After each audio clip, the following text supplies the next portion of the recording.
Good morning, dear students. Well, this is Rajni Mehta. Welcome to Vinshata Senior Secondary School. Hope so you all are fine and doing your work regularly and properly.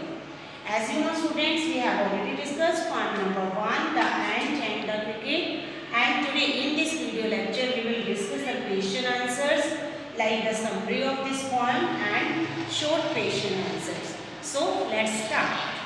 So at first we will discuss summary of this poem, The Ant and the Cricket. Students, it is a fable in poetic form. Fable means a moral giving story. एक ऐसी story जो हमें moral दे. तो ये जो The Ant and the Cricket है वो एक poem है जो कि moral देने वाली story है poetic form में. A fable is a story. ये एक ऐसी स्टोरी है often with animals जिसमें मोस्ट ऑफ एनिमल्स होते हैं एज अ करेक्टर्स के रूप में. दैट कन्वेज अ मॉरल जो कि हमें कुछ ना कुछ शिक्षा देते हैं. This is a poem about a silly young cricket. ये पोएम एक सिली होता है मूर्ख. Young cricket mean young means जो जवान है जो तरुण है. उस क्रिकेट मीन्स झिंगुर. तो ये पोएम जो है एक मूर्ख यंग क्रिकेट मीन्स जवान झिंगुर से जुड़ी हुई है. एंड एन एंट और दूसरा करेक्टर कौन है, एक चींटी जो कि बहुत ज़्यादा लेबोरियस है. Cricket was only singing all day. यहाँ जो क्रिकेट है झिंगुर है वो क्या करता था, पूरा दिन गाना गाता रहता था. And use to enjoy his good times. और अपने टाइम को वो बड़ा मस्ती से एन्जॉय करता रहता था. ड्यूरिंग समर सीजन, कब, समर के सीज़न में. ही डिड नॉट प्लान, उसने कोई प्लान नहीं किया था. एनीथिंग फॉर द फ्यूचर, अपने फ्यूचर के लिए. मीन्स उसने फ्यूचर में क्या खाना है जब विंटर्स आ जाएंगी, सर्दी आ जाएंगी, जब उसको पूरे एनवायरनमेंट में खाने के लिए कुछ नहीं मिलेगा, तब उसने क्या खाना है इसके लिए उसने कोई प्लानिंग नहीं की. बस वो अपना सिंगिंग करता रहा और एन्जॉय करता रहा. व्हेन विंटर अराइव्स, जब सर्दियाँ आती हैं, cricket could not find, cricket को कुछ भी नहीं मिलता. Even a small amount of food to eat, खाने के लिए थोड़ी सी भी मात्रा में उसे कुछ नहीं मिलता. So the cricket thinks of going to miser end. Miser means कंजूस. अब क्रिकेट क्या सोचता है कि वो एक माइजर एंड के पास जाता है to borrow food and to get shelter, उससे फूड लेने के लिए. बोरो मीन्स उधार लेने के लिए और उससे शेल्टर लेने के लिए. सो दैट वो उसे रहने के लिए जगह भी दे दे. देन तब क्या होता है, the cricket knocked on the ants door. Cricket जो है चींटी के दरवाजे पे नॉक करता है, खटखटाता है. आस्किंग फॉर हेल्प, किस चीज़ के लिए, उसे हेल्प मांगने के लिए कि वो उसे खाने को कुछ दे दे और रहने के लिए भी जगह दे दे. The ant gives a very important lesson. अब चींटी क्या करती है, वो उसे एक इम्पोर्टेंट सबक सिखाती है of life during its conversation. Conversation होती है बातचीत. अपनी बातचीत करके उसे ज़िंदगी का एक इम्पोर्टेंट सबक सिखाती है. एंट सेज, एंट कहता है दैट कि एंट्स नीदर बोरो, कि जो एंट्स होती हैं, चींटियाँ होती हैं, नीदर मीन्स कभी भी, बोरो नहीं करती हैं, उधार नहीं लेती हैं, फ्रॉम समबडी, किसी से भी, नॉर लैंड टू समबडी, ना ही किसी को कभी उधार देती हैं. Ants are hard working creatures. चींटियाँ बहुत ही मेहनती प्राणी होती हैं. And saves for the future, और वो अपने फ्यूचर के लिए कुछ ना कुछ सेव करके रखती हैं. The ant asks the cricket. अब एंट क्रिकेट से पूछती है what it was doing during happier time, कि जब उसका हैप्पियर टाइम था, अच्छा टाइम था, समर का सीज़न था, तब वो क्या कर रहा था. On hearing the cricket, cricket को सुन के. इंडल्जिज इन डांसिंग एंड सिंगिंग, की इंडल्जिज होता है लगे रहना, कि वो तो डांसिंग और सिंगिंग में ही लगा रहा था. एंड मेकिंग मैरी, मैरी होता है खुशियाँ मनाना, और खुशी मना रहा था, मस्त रहा था. The ant asks the cricket, ant ask cricket से पूछती है to try dancing and singing once again. वो से कहती है कि तुम एक बार और ट्राई करो, डांसिंग करो और सिंगिंग करो. ड्यूरिंग रफ टाइम, जो रफ टाइम है, देखो बच्चे, जो एनिमल्स के लिए, जितने भी क्रिएचर्स हैं उनके लिए विंटर्स जो होती हैं बहुत रफ टाइम होता है, क्योंकि बहुत ज़्यादा विंटर सर्दी होती है जिसमें वो बाहर नहीं आ सकते और उस टाइम पे उन्हें खाने को भी कुछ नहीं मिलता। तो एंट कहती है कि अब ये जो आपका रफ टाइम है, विंटर सीज़न है, आप इसमें डांसिंग करो और सिंगिंग करो।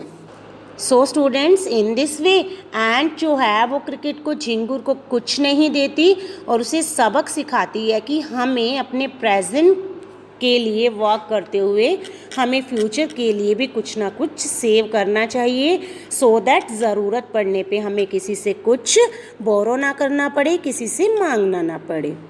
तो ये आपकी इस पोएम की समरी थी। अब हम डिस्कस करते हैं other questions. And our first question is the cricket says, झिंगुर कहता है, O what will become of me, अब मेरा क्या होगा।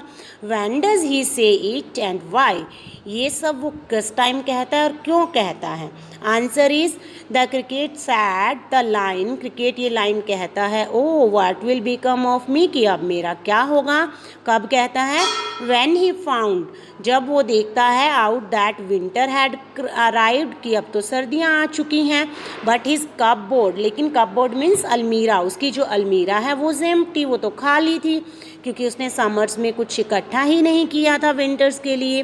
He could not find a single crumb, single crumb होता है छोटा सा दाना, कोई टुकड़ा भी। On the snow covered ground, अब विंटर्स में स्नो थी तो स्नो से कवर्ड ग्राउंड पे उसे सिंगल दाना भी नहीं मिलता खाने को। Neither could he see a flower, ना ही उसे कोई फ्लावर दिखता है। Nor a leaf on the tree, ना ही उसे किसी ट्री पे कोई पत्ता दिखाई देता है। He wondered as it was getting cold, उसे चिंता होती है कि अब तो बहुत सर्दी हो गई थी। And he had nothing to eat in order to survive, और उसके पास कुछ नहीं था। order to survive means जिंदा रहने के लिए। And would die of starvation, starvation होता है भूख से मरना, और वो अब very soon, बहुत जल्दी ही भूख से मर जाएगा। Question number 2, find in the poem the lines that means the same as neither a borrower nor a lender. B, by Shakespeare. आपने लाइन्स सर्च करनी है, तो वो लाइन्स क्या है बच्चे। The line is, but we ant never borrow, we ants never lend. वो lines है कि हम जो चींटियां हैं ना तो कभी बोरो करती हैं, उधार लेती हैं, and we ants never lend, और ना ही कभी उधार देती हैं। What is your opinion of the ants principles, जो ants के principles में सिद्धांत, जो उनकी ज़िंदगी के सिद्धांत होते हैं, स्टूडेंट्स आपकी उसके बारे में क्या ओपिनियन है। Answer is the ants principle is not bad, जो चींटियों का सिद्धांत है कि वो अपना फ्यूचर के लिए कुछ ना कुछ सेव रखती हैं और बहुत ज़्यादा लेबोरियस होती हैं, इज़ नॉट बैड, वो बुरा नहीं है। It teaches a lesson to everybody, ये हर किसी को एक लेसन सिखाती हैं, एक सबक सिखाती हैं। To plan for the rainy day, कि जब रेनी डे हो, विंटर सीजन हो, तो उसके लिए हमें पहले से ही प्लानिंग करनी चाहिए। मीन्स अपने बुरे दिनों के लिए हमें कुछ ना कुछ सेव करना चाहिए। Question number 3, the ant tells the cricket to dance the winter away. And जो हैं क्रिकेट्स को बताती हैं, कहती है डांस द विंटर अवे, अब जाओ और सर्दियों में डांस करो। Do you think the word dance is appropriate here. Students आपको क्या लगता है कि जो चींटियाँ अब उसको कह रही हैं कि तुम पहले तो सिंगिंग करते रहे, अब डांस करो, तो क्या ये डांस वर्ड जो है बिल्कुल सही है। इफ़ सो, अगर आपको लगता है कि ऐसा है तो वाई, क्यों है। The word dance here means merry making and wasting time. जो यहाँ डांस वर्ड यूज़ हुआ है, जो एंट ने क्रिकेट को कहा है, उसका मतलब है खुशी मनाना और टाइम वेस्ट करना। इट इज़ एप्रोप्रिएट, ये बिल्कुल ठीक है यहाँ पे। द इररिस्पॉन्सिबल क्रिकेट, जो गैर जिम्मेवार क्रिकेट है, जिसको अपनी रिस्पॉन्सिबिलिटी का एहसास नहीं है, does not deserve any sympathy.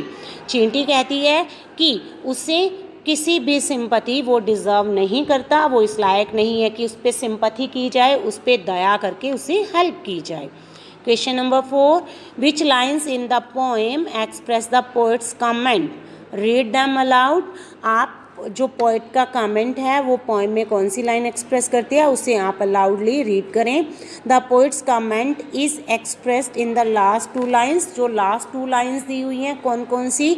Focus call this fable. Folks means लोग, लोग इस पोएम को फेबल कहते हैं, mean to say moral giving story कहते हैं। आई वारंट इट ट्रू, यहाँ ट्रिपल आई दिया, इट मीन्स पोएट 3 टाइम कहता है आई वारंट इट ट्रू, कि मैं इसे सही साबित करके रहूँगा। सो ये 2 लाइन्स हैं जो एक्सप्रेस करती हैं पोएट के कमेंट को। Next question is right the comment in your on words. अब आपने यहाँ पे ये कमेंट अपने वर्ड्स में लिखना है, लेकिन मैंने आंसर सेट किया, हम उसको समझते हैं। People say that this story of the cricket and the ant is imaginary, कि लोग कहते हैं ये जो क्रिकेट और एंट की स्टोरी है ये काल्पनिक है, वास्तविकता नहीं है। और अ फेबल या फैबल है जो कि हमें कुछ ना कुछ मॉरल देती है, with a moral. But I think, लेकिन मैं सोचती हूँ that the story is true, ये स्टोरी बिल्कुल ट्रू है, एंड एजुकेशनल, और हमें शिक्षा देने वाली है। Some people live only in the present, कुछ लोग सिर्फ प्रेजेंट में ही जीते हैं, अपने प्रेजेंट को ही ध्यान में रख के अपने वर्क करते हैं, लेबर करते हैं, फ्यूचर के लिए कुछ भी सेव नहीं करते हैं। They spend what they earn, और वो जो भी कमाते हैं अपना प्रेजेंट टाइम में उसको स्पेंड कर देते हैं, खर्च कर देते हैं। एंड मेक मैरी, और खुशियाँ मनाते रहते हैं, उन पैसों को एंजॉय करते रहते हैं, उन खुशियों को एंजॉय करते हैं, फ्यूचर का बिल्कुल नहीं सोचते हैं। बट लेकिन they regret this habit later on, बाद में उन्हें रिग्रेट होता है, पछतावा होता है अपनी इस आदत पे, जब उन्हें ज़रूरत पड़ती है, उनके पास होता नहीं है कुछ, औरों से बोरो करना पड़ता है, औरों के आगे हाथ फैलाने पड़ते हैं, तो ये हैबिट पे उन्हें बाद में पछतावा होता है। तो स्टूडेंट्स हम कह सकते हैं कि ये बिल्कुल सही स्टोरी है, हमें सिखाती है, कुछ मॉरल देती है। इन दिस वे स्टूडेंट्स हमारी पोएम की जो क्वेश्चन आंसर्स हैं वो सब कंप्लीट होते हैं। आप सबने ये सभी क्वेश्चन आंसर्स राइट और लर्न करने हैं FNB में। And with it have a nice day, bye bye.